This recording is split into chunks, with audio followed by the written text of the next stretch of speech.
Well, Brooke, thank you so much for your incredible leadership on this issue. It's an honor to be here. It's a very important one. I think we're all here for two basic reasons. One, under President Trump's leadership, we're going to put America first. We have America, American land, American basing, American troops, American citizens. You have a Secretary of Homeland Security who cares about Homeland Security. You have an attorney, imagine that. You have an Attorney General that cares about justice. You have a Secretary of Agriculture that cares about our farmland and our farmers. You have governors who've led the way and senators and congressmen who now have reinforcements from an America First movement that it's about America First, but it's also just the application of common sense.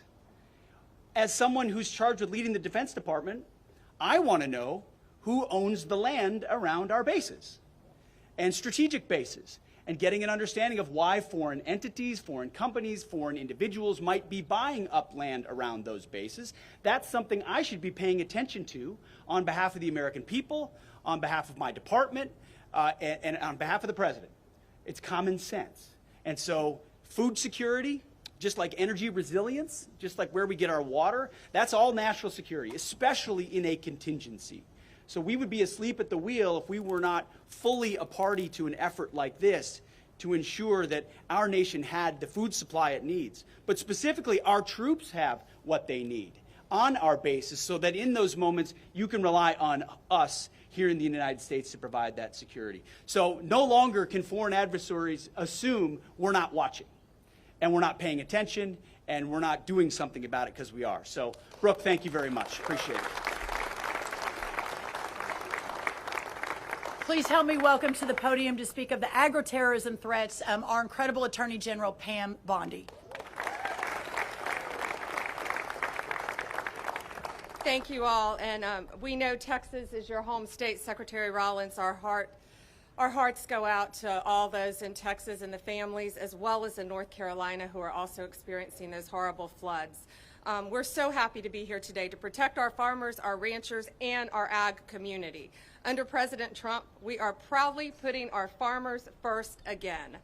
Thank you to our Congress, our governors, all of the great people who have gathered here today. My job is to make America safe again, which includes protecting our farmers who feed our families. The Department of Justice will use every tool at our disposal to secure, defend, and protect our ag community from threats. Our Environmental and Natural Resources Division has successfully defended the Forest Service as it manages our forest. We're also defending mining critical and strategic minerals, which is very important to our nation's security. We're cracking down on pesticide trafficking. And we are doing this by closing the southern border, working hand in hand with our great Kristi Noem, where illegal and highly toxic chemicals from Mexico were smuggled into the U.S., and the Department of Justice is prioritizing the arrest of those illegal aliens doing it. Additionally, our National Security Division is actively monitoring foreign threats to American agriculture. Last month in Michigan, this is very frightening, we charged 2 Chinese nationals for attempting to smuggle potential agro-terrorism weapons into the United States.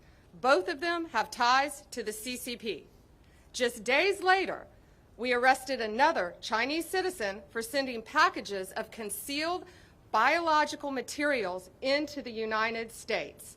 It's going to stop. FBI has opened over 100 bio-smuggling investigations in recent years. We will prosecute you. We will hold you accountable. Thank you to everyone who is here today, especially Secretary Rollins, Secretary Hegseth, all of our good friends governors, my good friends Governor Huckabee, and we will, all of us, will never back down from supporting our American farmers. God bless you. And God bless America. Next, the incredible Homeland Security Secretary Kristi Noem, everyone.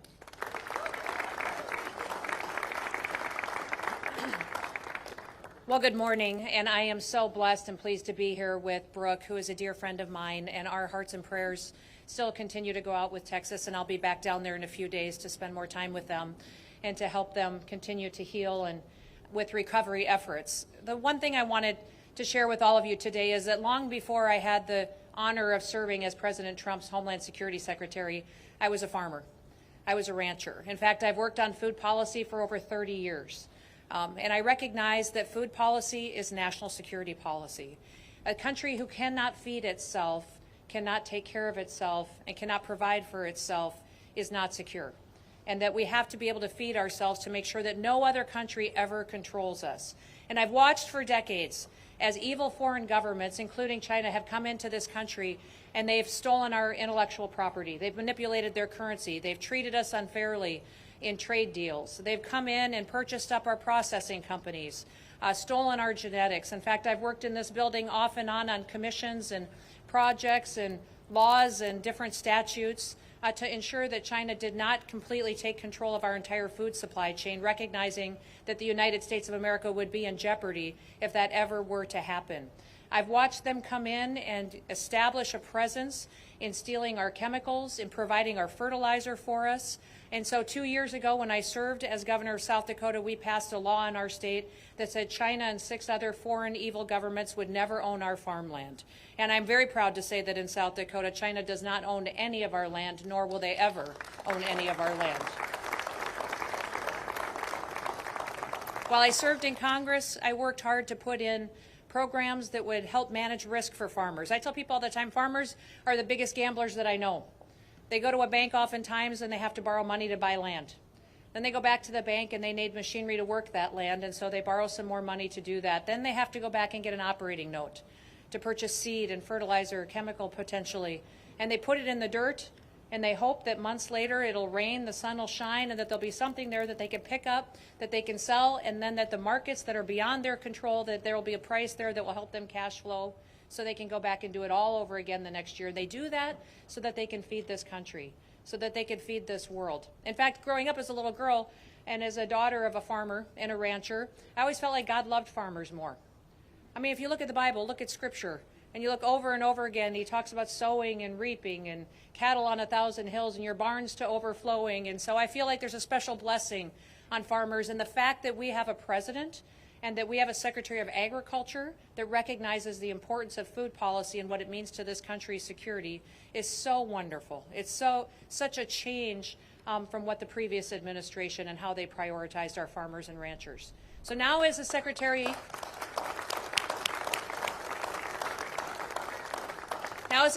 of Homeland Security, I have responsibilities when it comes to securing our homeland.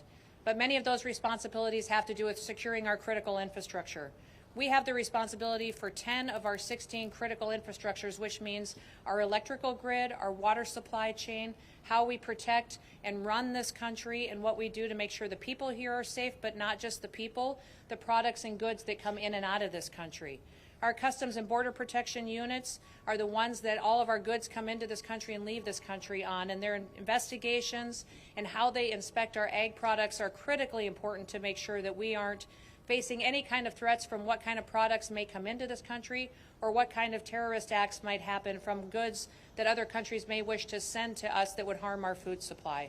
We will continue to make sure that we have the systems in place, the people in place, the experts in place, and the policies in place to make sure that this country always feeds itself, and that we always have the ability to grow our own food, and that we rely on no one else to feed the people of the United States of America, because it is a national security issue when a country cannot provide for itself. And we will never let any other country control our food supply or control our people, because we will always be the great United States of America. Thank you.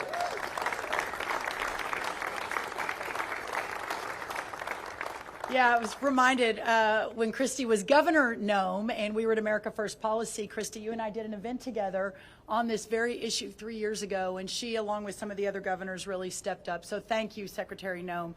Next, a longtime friend, a partner from the first Trump administration, and someone who has been leading on this for years and years. Please help me welcome White House Counselor Peter Navarro.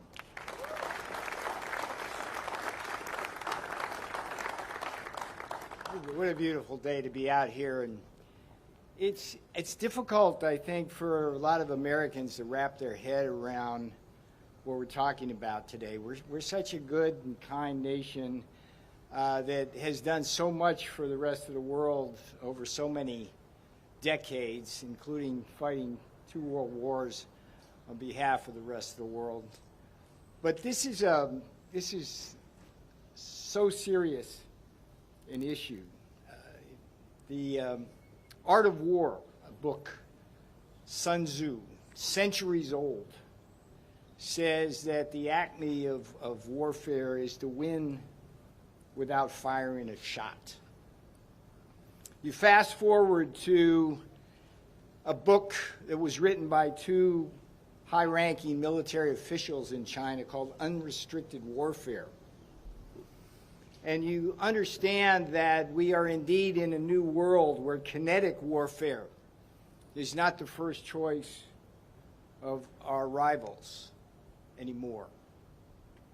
Rather, it is things like sending us seeds or trying to steal our seeds or trying to change the seeds.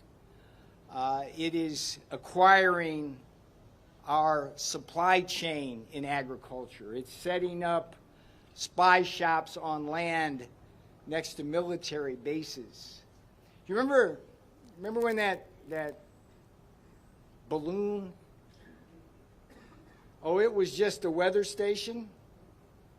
We seem so naive about so much of this, when in fact we have nations and bad actors trying to do bad things using our supply chains now as weapons. The world changed yet again on April 2nd when the Chinese embargoed critical minerals, not just on us but for the rest of the world.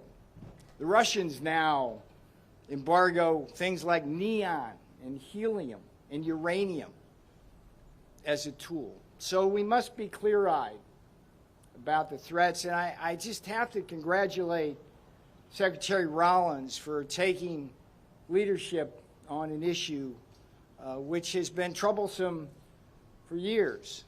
And we have governors here, Kristi Noem in South Dakota, just leadership on that. She was doing that before anybody was paying attention. We're going to hear from Governor Huckabee. Arkansas has led the way on this issue at the state level, even as the federal government has been silent about it up to this point.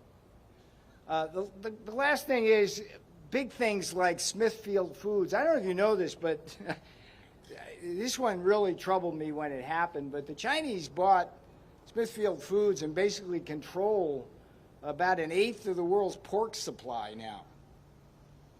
And we worry, we've had food inflation. We worry when things happen that can be part of that. And then the other key purchase which we allowed them to do was Syngenta. Well, what is that? It's a seed company. And in a world of ever-changing pests and things like that, and climate differences about where water is and things like that, seeds really can be the revolution that keeps the world fed. And China now owns a key part of that. So what Secretary Rollins is doing today, it's a historic day. She's putting down the marker that the United States is no longer going to tolerate the attacks on our agricultural system, not just the land, but the supply chain as well.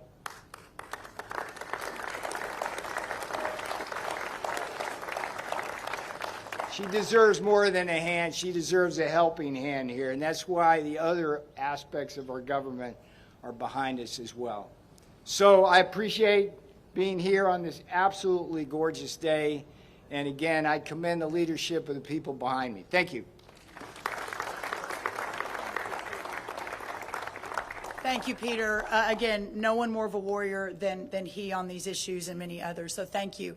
Next, also from the first Trump administration now, the governor of the great state of Arkansas, who another leader in this area. Please help me welcome Governor Sarah Huckabee Sanders. Good morning. It is incredible to be here and be joined with people who really understand what it means not just to love our country, but to be willing to do things that actually preserve, protect, and allow us to pass on what makes our country so great to the next generation. And that's exactly what you see in the collaboration of the people that are gathered behind me. I'm so proud of the fact that Arkansas was the first state in the country to kick a Chinese-owned company off of our farmland and out of our state, and we made them pay for it, very Trump-esque.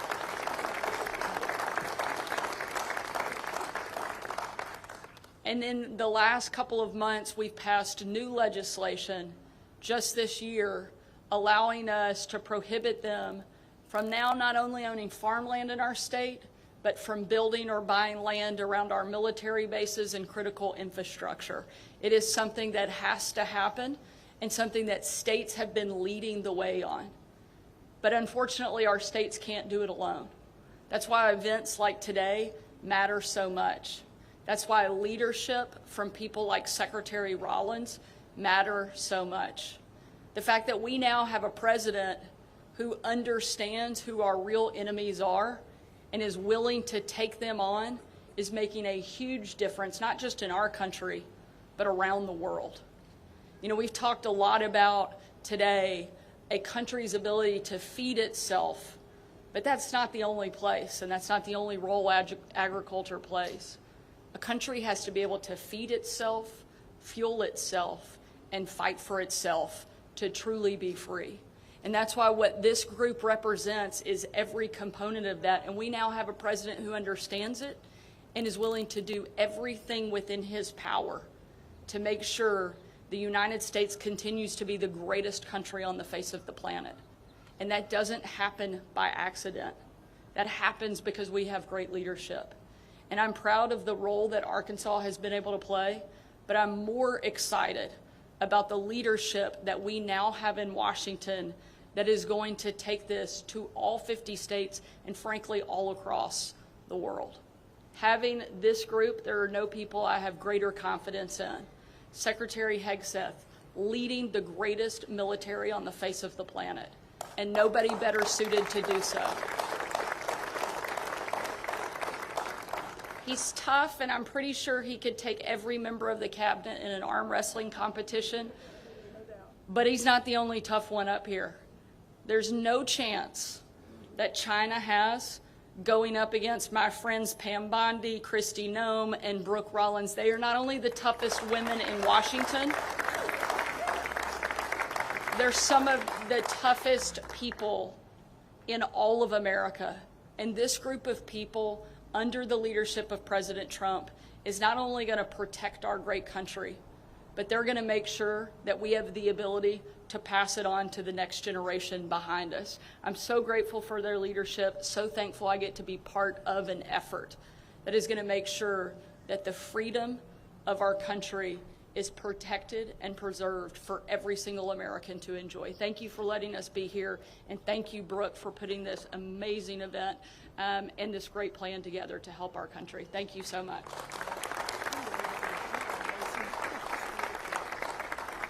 Thank you, Governor Sanders. Also at the front of the battle, Governor Bill Lee of Tennessee. Please help me welcome him. Thank you, Secretary Rollins. Let me just add my words of gratitude to President Trump and to his administration. And it's an honor to stand here with these great leaders. I have served as the governor originally in President Trump's first term, and then through the Biden administration, and now again in the Trump administration. During the years when President Trump was not in office, and governors like myself and Governor Sanders and Governor Pillen were working individually to secure our farmland. So in Tennessee, we have passed laws that prohibit ownership, that require divestment if found, that impose strict penalties for those foreign adversaries who take our property. We have also passed the Farmland Conservation Act in order to make it easier for the next generation of farmers to live and operate in our state. But that work was really hard in the previous Biden administration because we didn't have a partner who understood the threats and the challenges that we understand. in Tennessee. So I'm so grateful for President Trump's leadership here, especially for Secretary Rollins' leadership, who she and I connected early on. My family is a multi-generational farming family as well. And I understand that when my grandfather was farming in Tennessee, the issues that we're talking about today didn't exist. But for my grandchildren who live on our family farm in Tennessee today, we understand that our farmland is not just dirt. It is our national security. It is our economic future. It is our children's heritage. And it is under threat. And the leaders here recognize that. And we've taken steps at the state level, but now, refreshingly, we have an administration and multiple cabinets who are coming together collaboratively with governors across the states and making sure that America's future is preserved for the next generations. Thank you.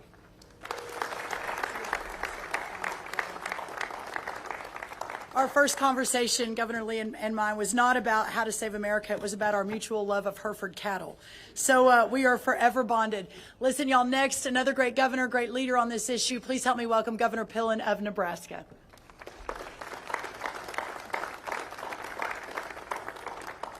Well, good morning, and just an incredible shout out to everybody in the cabinet and Brooke and her incredible leadership, and a great thank you for President Trump assembling what I view as extraordinary leaders across all of the cabinet to absolutely make America great in a special, special place. This is very, very touching for me to have the opportunity to be here. I'm the 41st governor of Nebraska. I'm the first governor that's made my living from agriculture in 100 years. I have simply sat and looked in my career of over 40 years and saying, what on earth is going on with China? I believe this. I believe in family farm security. I believe in food security, and that equates to national security. Nebraska is doing its fair share. I believe we need to do more than our fair share. So our first year in 23, we were able to pass legislation that took all Chinese equipment off of all telecommunications across the state. That was the first step. Second step was making sure that no land is purchased by any foreign adversaries in the state of Nebraska. Third step is simply that we have direct conversations with companies that are from China. Peter Syngenta called me, wanted to come to the Capitol and have a meeting, and I said, I have no interest in having a meeting, have no interest in you being in Nebraska. My suggestion would be to leave. My suggestion would be to get a different job. I'm really, really proud to announce that Syngenta has sold their business in Nebraska to a family-owned genetic company from the United States. So we're really excited about that. I think that what is really, really important is I think back on 40 years of things that have gone on that has never made sense. It's really important that the leaders behind me, that we continue to have the courage and the wisdom to never back down and to stand up and protect our land and protect our families, because we all in agriculture risk. We talk about gambling, Kristi, we all risk everything we have every single day to put food on the grocery stores. And then lastly, I'm really, really excited about Secretary Rollins and her understanding and work in terms of foreign animal disease, because that's another risk where adversaries could have a great impact. These are issues that are really, really important, and none of us can ever give up. It's a privilege to be here. Thank you.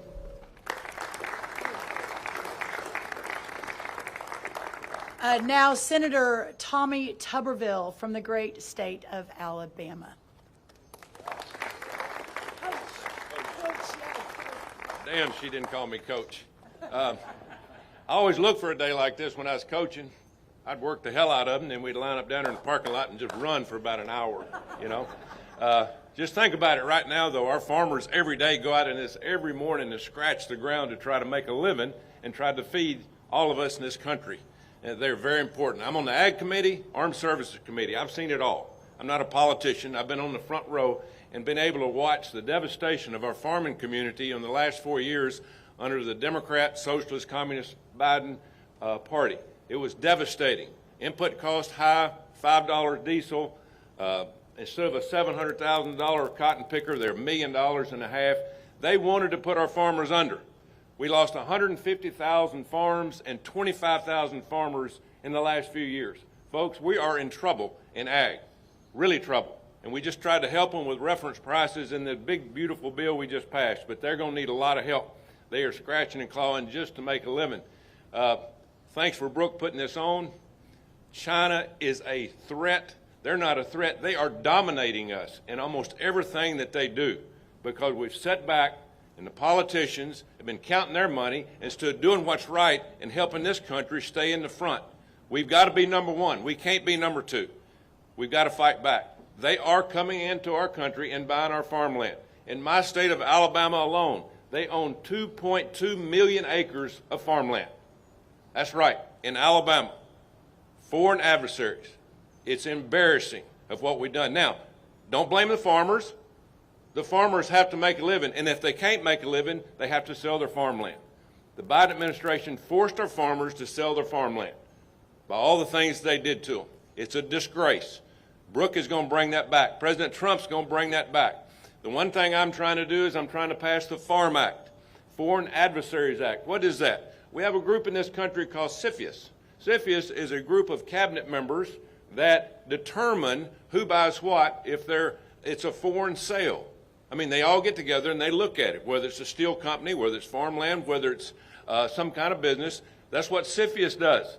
And it's made up of high-ranking cabinet members in the White House. Who is not on there? The Secretary of Agriculture. What the hell are we doing? I mean, how far behind are we? We have to get the Secretary of Agriculture on CFIUS to protect our farmland. If we don't do it, we're going to continue to lose at the end of the day. So thanks for being here. In a few minutes, we'll line up down in this end zone, and we're going to start running this way until I get tired of watching. Thank you very much. God bless you. Oh, Coach, thank you so much. Next up, Senator Roger Marshall, then Chairman G.T. Thompson of the House will close it out, and then we'll answer a few questions. Please help me welcome Senator Roger Marshall. All right. Well, good morning, everybody. America's abundant food supply is not guaranteed. It's a strategic asset we must fiercely protect. Farm and ranch security is national security, and I'm proud today to share how Kansas is at the heart of this mission. Today, we tell China to get the hell out of American agriculture. Today, China, here's your ticket. Do not pass go. Get the hell out of American agriculture. And the Trump administration is going to lead the way.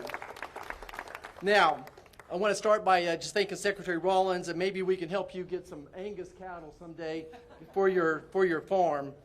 But I do want to thank Secretary Rollins and President Trump and his administration for his unwavering commitment to our farmers, our ranchers, and rural America. The big reconciliation bill we just passed exemplifies this support. It strengthened the farm safety net, including increased reference prices. It makes key business tax deductions permanent and doubles the estate tax exemption up to $30 million for couples and streamlines the 45Z tax credit. Folks, 45Z is going to do more for agriculture than all the soybeans and sorghum we sold to China in the past 5 years. This bill empowers our agriculture communities and secures our family farms for generations to come. Now, as a fifth-generation farm kid, I learned how agriculture underpins our economic stability, our public health, our national defense, our geopolitical autonomy, and our rural way of life. It contributes $1.5 trillion to GDP and supports over 22 million jobs, yet we often take it for granted.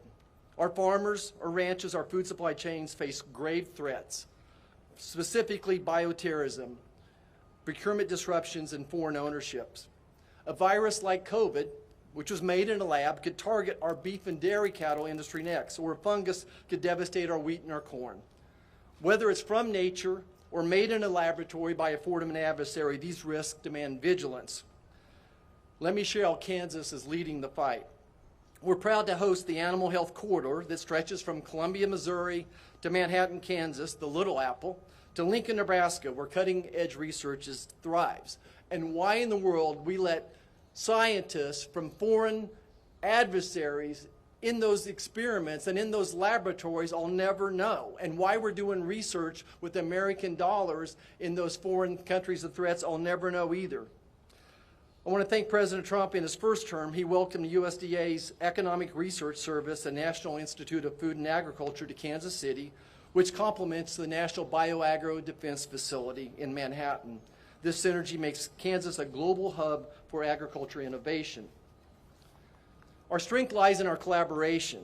By uniting public and private sectors with land-grant universities like my alma mater, the fighting, ever-fighting, mighty Wildcats of Kansas State University, we're building a resilient food supply. There you go, Coach Tuberville. Let's go Wildcats. I want to just commend the Department of Defense and all the agencies up here today for your joint efforts to combat diseases like avian influenza, screwworm, and foot and mouth, protecting our farmers and communities.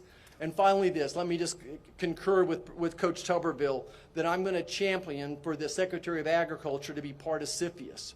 President Trump could appoint her, and Congress can make that legal for years to come as well. That's the best way to counter these emerging threats. Think about it. China right now owns land next to Whiteman Air Force Base, where our B-2s were launched that did just a spectacular job of, yes, obliterating Iran's nuclear armament. They own land next to Fort Riley, Kansas, home of the Big Red 1 1st Infantry Division as well. We need someone who thinks agriculture when they wake up in the morning and they go to bed and they think of agriculture as national security. Again, we can't take our food supply for granted. Kansas is leading the way, but it takes a national resolve to protect our farms, to fortify our biosecurity, and keep America's food in Americans' hands. Thank you so much. God bless us. Have a great day. Thank you. Quick announcement, as of this afternoon, I will be officially a member of CFIUS, so that is happening. It's an incredible team at USDA and our great Treasury Secretary, Scott Bessent. Finally, from the amazing agriculture state of Pennsylvania and chair of the House Agriculture Committee, please help me welcome G.T. Thompson. Good morning, everybody. What a glorious day. A great day for making hay.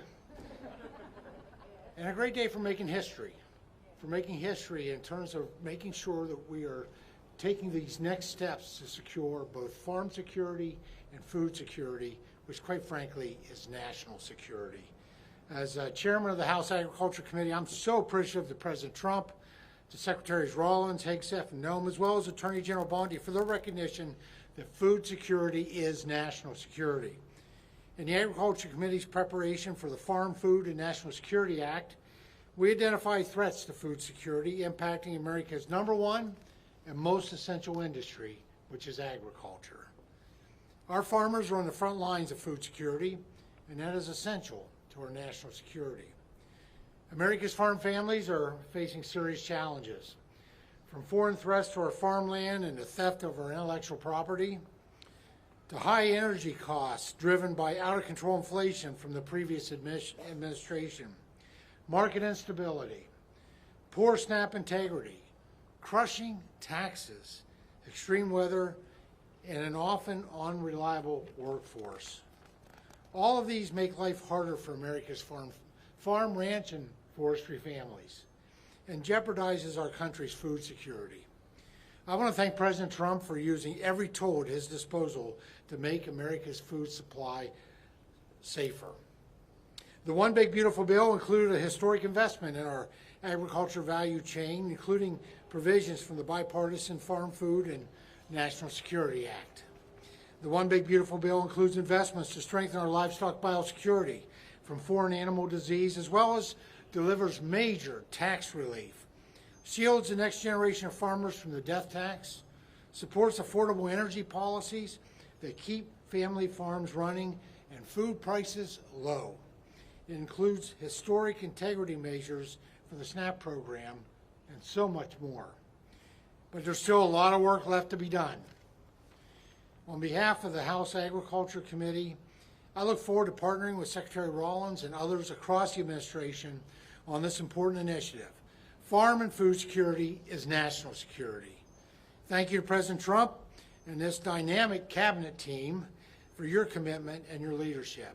God bless and thank you so much.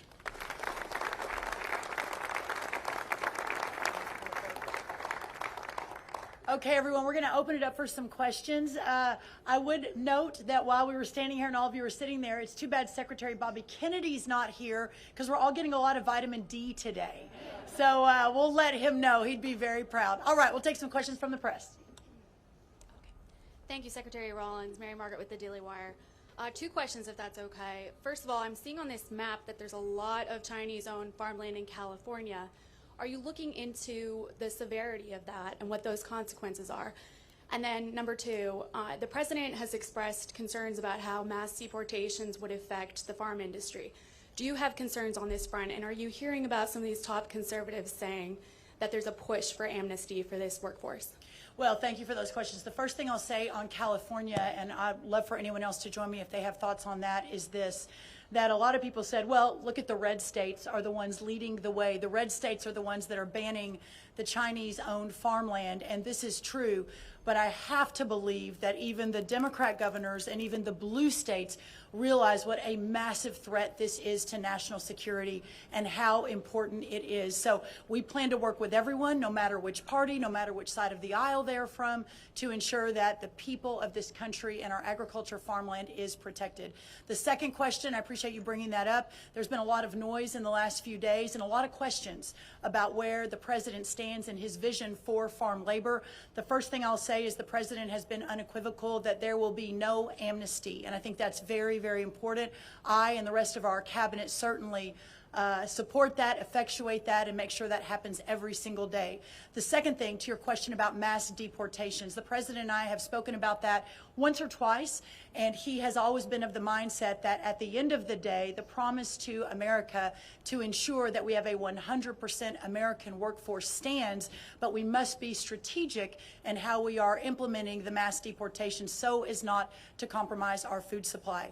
Ultimately, the answer on this is automation, also some reform within the current governing structure, and then also when you think about there are 34 million able-bodied adults in our Medicaid program. There are plenty of workers in America, but we just have to make sure we're not compromising today, especially in the context of everything we're thinking about right now. So no amnesty under any circumstances. Mass deportations continue, but in a strategic and intentional way as we move our workforce toward more automation and toward a 100% American workforce. And ultimately, it's the wonderful members of Congress behind me who are taking this on the fixing the current immigration system. So thank you so much. Madam Secretary, thank you. First of all, condolences, thoughts, and prayers to all the folks back in Texas, near and dear to your heart. A couple quick thoughts. Congratulations on the success of getting at least partially, the death tax repealed in the BBB, because, as we all know, it affects farmers disproportionately to a great extent. Congratulations on that. Also, egg prices today, just right now, hit $2.49 a dozen. A clear 55% below the failed Bidenomics egg price. And we all know it's not just about eggs, but it has become a metaphor for inflation. So congratulations, because food inflation is coming down. That's a testament to you. Thank you. The thought and the question follow-up is, what a great group you put together here. Wonderful, wonderful idea. Surprising it hasn't been done sooner here. So the question is, has President Trump talked to you about this group, number one? And I guess equally as important, have the Chinese government, either officially or unofficially, reached out to you about this program? So the first thing I'll say, and I appreciate that so much. Who are you with? It's Eric Bowling. I'm with That's the right. Bowling Show. Eric, thank you. And with the Bowling Show, it's great to have you, and thank you for making your way. I would like to note, and it's not lost on you, Eric, but I want to make sure everyone understands, this cabinet and this administration is different. That in previous administrations, I don't know that you would ever see 4 cabinet secretaries, a counselor to the president, one of the most steadfast, loyal patriots who've stood beside him, Peter Navarro, ever come out together on a morning in 100-degree weather and talk about agriculture farmland. But we are all in this together, and the president has been resolute in ensuring that we do everything that needs to be done to protect the homeland. So I'm very, very proud of that. On the second question, I don't want to get ahead of the president, so I won't answer that. One of the chief lessons I've learned over many years is never get ahead of President Trump. But there is no doubt that he, our cabinet, our administration, our friends across the country are acutely aware of this issue and doing everything we can to solve for it. Eric, thank you for being here. Next question. Thank you, Secretary Rollins, Jackson Richmond at the Epoch Times. Was Secretary Rubio consulted on this, given the national security aspect of this, and then was the CDC consulted, given the bioterrorism aspect of this? Yes, all of the above were consulted. To get to this point, a little bit of sausage making for everyone. It's not just we throw an event together and here we all are. The layers and layers and layers of work to go through all of the agencies is of utmost importance. And what I have learned now in a little bit of my time in government is that often, and this is the reason you don't see the ball moving down the field very often, the amount of effort it takes to integrate and work, and the long nights and the sleepless nights, especially by our team, our incredible Chief of Staff, Kaylee Buller, is the one who's really been driving this alongside the rest of our team, is really inspiring. So yes, they've all been consulted. Everyone has been incredibly supportive to get to this point today. But what I would like to say as well, and thank you for that question, is that this is just the beginning. Today is the first step to get us to this announcement as we begin this important work. You'll be hearing a lot from us on this over the next 4 years, and some real metrics in place that we're putting, like how do we measure our success? And I think that's what makes this administration different. So thank you for being here. Love the Epoch Times. And next question. Yes, Philip Rasher with AgriPulse. I wanted to have two questions. One, following up on the immigration question. The president has continually said that he wants to give farmers some kind of temporary pass. Could you define what he means by a temporary pass? Does that mean ICE won't go onto farms for a certain period? What does he mean by that? The second question is, what are you going to do at USDA with regard to the remaining property owned by Syngenta and Smithfield Foods, which is a large portion of this Chinese-owned land? That's right. Well, the second question first, as we discussed earlier, and Mr. Navarro again, and he and his team over at the White House, amongst many others, we are looking at every available option. There are multiples of options. You'll likely see an executive order on this very soon from the White House, and we'll be looking at multiple different authorities within the federal government to begin to claw that back. So that's what I'll say about that. Again, I think I answered the second question, where we are on farm labor, a little bit earlier, but what I will say is that Lori Chavez DeRimmer is our Secretary of Labor, and the H-2A visa program, all of the programs that inure to moving in seasonal ag workers are under Secretary Chavez DeRimmer. She has been working around the clock with her team. I think we'll probably hear a little bit more about this today, and the conversations will continue. But I can't underscore enough, there will be no amnesty. The mass deportations continue, but in a strategic way, and we move the workforce towards automation and 100% American participation, which again, with 34 million people, able-bodied adults on Medicaid, we should be able to do that fairly quickly. Thank you. One more question. Hi, thanks for doing this. Kate Goodell with the Washington Post.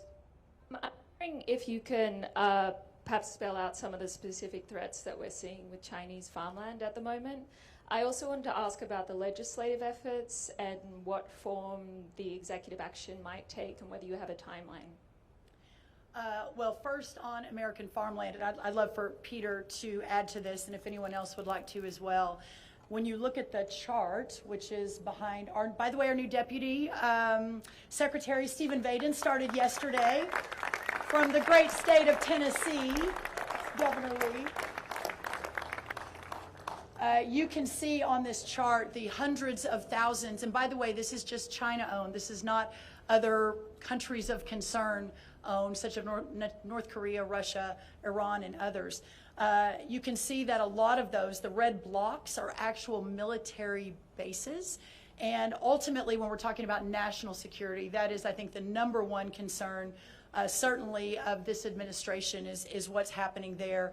as we're looking at the threats that this country is facing, but specifically through agriculture is really, really important. Peter, I don't know if you want to add to that. And thanks for asking that question.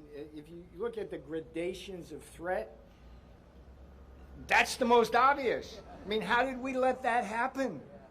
How did we let that happen? And Siphius,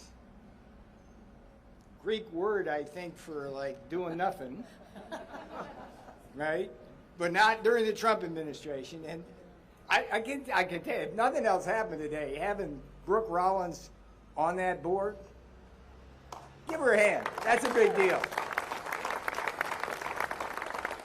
But if you look at the concept here of unrestricted warfare that I talked a little about earlier, it's not just the idea that you can surveil troop movements, flights, all the things you would worry about just from a pure national security view. But you remember when they arrested the Chinese spies on the Iowa farmland? You all remember that? I mean, that was another turning point in our awareness, where they were, so if they're owning the farmland, they have access to all of they're going to get the seeds that way too. And so ultimately, the other thing they want to do is, which is why they bought Smithfield Foods. I don't know if you know this, but China consumes 50% of the pork in the world. Did you know this? That's astonishing. I think we got the corner on Kentucky Fried Chicken, but they cornered the part. So when they acquire Smithfield's Foods and the entire pork chain, it's like that becomes a weapon in and of itself. So the more land they acquire here, the more control they have. And it's a business model. I mean, we're the United States, but they treat us like a colony. They do the same damn thing down in Zambia with tobacco. And around all of Africa, they buy land, they bring in Chinese workers to work the land, and then they ship the food back to China, and the people around starve or pay higher prices. So when you ask us, what's this about? It's about everything. Food security is national security. Thank you. I want to make a comment before you don't mind. So, to me, the Chinese owning land is just a small piece of the puzzle. I'm much more concerned about the food supply down the road here, that right now foreign entities own about a fifth of the protein processing. Between beef and pork, JBS and Smithfield own about a fifth, maybe a fourth of the protein processing in this entire country. That's just wrong. I think beyond that, it's the intellectual property theft. It's the Chinese scientists that are in our own universities and research that are stealing intellectual property. It wasn't too long ago they were taking rice seeds from my alma mater. The Attorney General mentioned something up in Michigan. It's that constant threat. But what really keeps me awake, the real threat to me, the biggest, is bioterrorism. If you could imagine a COVID-like virus made in a laboratory in Wuhan, China, that could infect all the hogs of the world, but you had an mRNA vaccine that could protect your own hogs, what would that do to our world's food supply? That's what keeps me up, and that's why I'm a big proponent of the work being done at NBAT, the National Agro Research Defense Facility in Manhattan, Kansas as well. I think that's the biggest active threat that I see is bioterrorism.